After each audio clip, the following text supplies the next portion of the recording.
Welcome back mga kaaldab. Ito na naman po ang inyong lingkod, si Mr. Destiny. At napakaganda nga po ng update natin mga kaaldab na talagang kumbaga magugulat po kayo. Ito yung pinaka-latest na update po ngayon sa social media. Sabi ko nga po sa inyo kung gusto nyo lang po ng pinaka-latest at talagang ganap na ganap, boom! Ito po yung ebidensya at resibo na tapos na po talaga yung concert bago pa po inilabas ang clone ni Maine Mendoza. Di po ba? Kaya nga po marami nagtaka bakit daw po hindi siya nilabas ni Mayor Joy Belmonte. Bakit hindi daw siya tinawag at pinaakyat? Main Paul Gerson yan Kahit sa amo tignan, kahit sa amo angulo, kumbaga pagbabasihan, talagang maraming gustong makita yan, di po ba? Performance yan si Mengay, 101% na talagang kikiligin. Karamihan ang nasa Quezon City Circle na nanood nga po ng concert. Doon pa lang panalo na po ako Di po ba? Kaya lang syempre aldab tayo, hindi tayo paniniwalaan. Di po ba na hindi talaga si Mengay yan. Eto may paparinig po ako sa inyong video.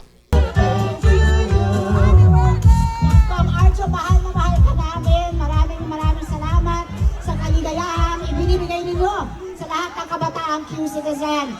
Dahil birthday mo ngayon, kami ang nagsasaya. God bless you always. At sana magtagal ka pa sa paglilingkod sa mga mamamayan ng Lungsod Quezon. Ayan. Ayan, at syempre... Iiyak ba yan? Iiyak. Hindi, masaya siya ngayon. Thank you, Ko. Ayan, at syempre po, magbe-message din ang father.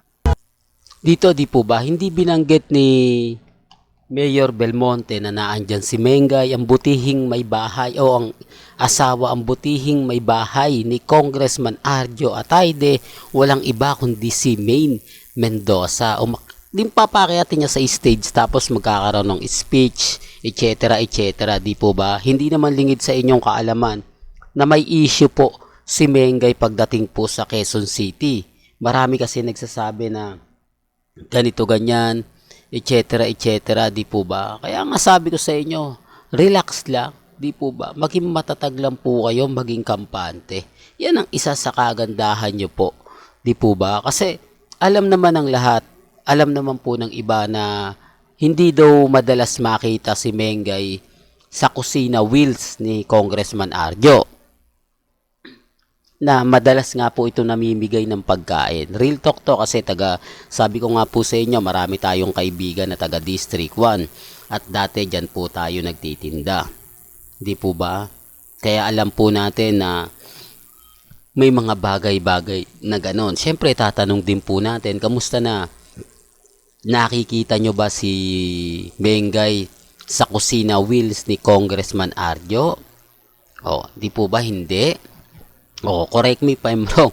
Di po ba? Sabi ko nga po sa inyo, kung naandyan yan, sa dami ng mga tao sa District 1 na may mga cellphone na, syempre, bibidyohan nila yan. Di po ba? Ipagyayabang nila yan sa mga kapitbahay nila na eto, si Mengay, nakita namin ng personal. Talagang napakaganda.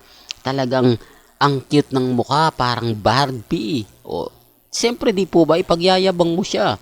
Tapos yung mga kaibigan mo, tuwan-tuwa sa'yo. Buti ka pa, di po ba? Sana all, ganto ganyan.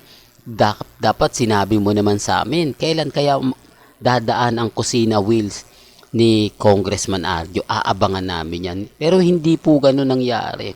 Di po ba? Sinasabi ko lang po yung katotohanan. Na wala po talaga si Mengay sa Quezon City Circle. Dumating to, tapos na. At hindi na si Mengay, clone na lang para makakuha ka ng simpatya. Di po ba? Darating ka sa event ng tapos na. Samantalang ikaw rin po mismo ang nag-repost sa page mo na kung saan, anong oras at kung sino-sino yung magpe-perform. Tapos ikaw pa yung late. Di po ba? Pero gaya na sinabi ko mga kaaldab, kasi aldab tayo Pero sabi ko sa inyo, kung iba po siguro magbibigay ng update, maraming magko-question kay Mengay. Maraming magsasabi na, oo nga no, bakit hindi siya pinaakyat? Hindi man lang siya pinakilala para yung mga main at main fanatics maging masaya. Di po ba? Yun ang sinasabi ko mga kaaldab na hindi po nila maintindihan. Sinasabi ko lang po ito para po sa kaalaman ng lahat lalo na nga po sa mga taong dumadaan at bumibisita po sa channel natin. Ganyan po tayo ka-updated.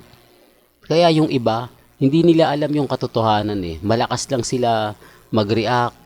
Kumbaga, pero kung titignan nyo at susuriin, parang mali rin, di po ba? Sinasabi ko lang po ito para po sa kaalaman ng lahat. Sinasabi ko lang po ito sa mga taong nagdududa, mga naghahanap ng mga kasagutan. Di po ba? Real talk mga kaaldab. Kaya maging matatag lang po kayo. At dito po sa bagong issue na kumakalat ngayon, mapapaisip din po kayo. Naglabas po ang kami mga kaaldab ng picture na kung saan sinasabi nga pang ito daw po yung boyfriend ni Sanya Lopez.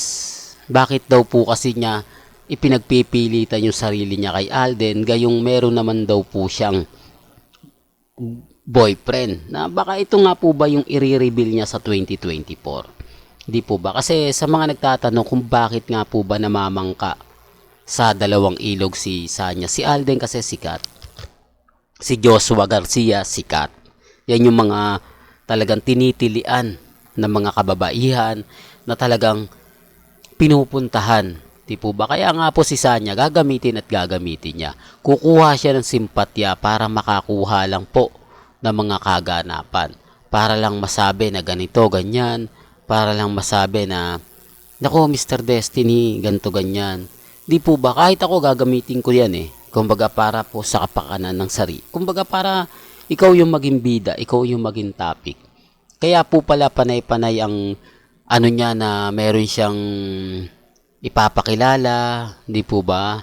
Meron na ganito, meron ng ganyan. Relax lang po tayo, mga kalab. Sabi ko nga po sa inyo, may mga bagay-bagay po na malapit ng magkaalaman. Malapit ng dumating yung point na lalabas din yung totoo. Lalabas din na ganito ganyan, di po ba? Kaya relax lang po kayo. Sabi ko nga po sa inyo, dito po sa channel ni Mr. Destiny, lagi lang po kayong tututok. Mas marami pa po kayong malalaman. Mas marami pa po kayong makikita at mapapanood. Di po ba? Gaya po ng mga ganitong bagay na kumbaga naglalabasan. Remind ko lang po sa inyo siguro yung iba hindi yan alam. Siguro yung iba hindi yan nakikita. Kasi once na lumabas po yan, once na dumating po yung point na ganito, talaga naman pong maaasahan nyo po si Mr. Destiny. Maaasahan nyo sa mga bagay-bagay na ikagugulat ng iba.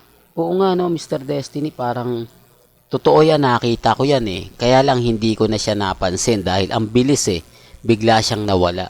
Ganyan po, iba po talaga kapag lagi ka nakatutok dito po kay Mr. Destiny. Well, hanggang dito na lang po yung updates natin mga kaaldab Kaya kung gusto nyo pa po ng pinaka-latest at sariwang update, abay tumutok lang po kayo sa channel ni Mr. Destiny para updated po kayo sa mga latest at sa mga bagong video po na ilalabas po natin maya-maya lang. Kaya kung bago ka lang sa channel na to at isa kang true-blooded Aldab Nation na nagmamahal po kila Mengay at Tisoy, tama po ang channel na pinuntahan mo, kaya consider na po kitang bagong subscriber. At huwag mong kalimutang i-share ang mga video po natin sa mga mami, sa mga titas, at sa mga senyor. Hanggang sa muli, salamat po sa panonood at pakikinig.